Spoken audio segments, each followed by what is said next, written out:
बार बार हम बोल रहे हैं कि इंडिया अलायंस की नीति ही क्लियर नहीं है, इन लोगों की नीयत ही क्लियर नहीं है। जीतने के बाद उन्हीं को समर्थन देने की बात कर रही हैं। तो ये भानुमति का कुनबा नहीं है तो और क्या है? किसी की कोई नीति नहीं है, किसी की कोई नीयत नहीं है, किसी की कोई विचारधारा नहीं है। देश की जनता ये तमाम बातें देख रही है। देश की जनता ने बटा हुआ विपक्ष भी देखा है और प्रधानमंत्री जी के नामांकन और हर मंच पर एनडीए की एकजुटता भी देखी। इन 4 चरण के चुनाव में ही हम लोग पार कर चुके हैं। चिराग पासवान ने कर दिया बड़ा दावा। चिराग पासवान के हिसाब से इस बार 4वें चरण तक ही मोदी सरकार ने 400 का आंकड़ा पार कर दिया है। ये चिराग पासवान का दावा है या एक कोरा सपना, ये तो वक्त बताएगा। फिलहाल चिराग पासवान क्या कुछ कह रहे हैं, आप सुनिए। इन लोगों में कौन किसको समर्थन दे रहा है, पहले तो आप उन्हीं के खिलाफ चुनाव लड़िएगा, हाँ, और उसके बाद उन्हीं को समर्थन देने की बात कीजिएगा। ये विरोधाभास नहीं है तो और क्या है?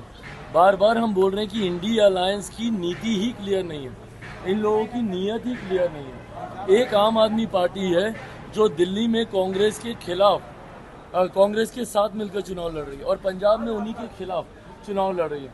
ममता बनर्जी जी जिनके खिलाफ चुनाव लड़कर जीत कर आएंगी, जीतने के बाद उन्हीं को समर्थन देने की बात कर रही हैं।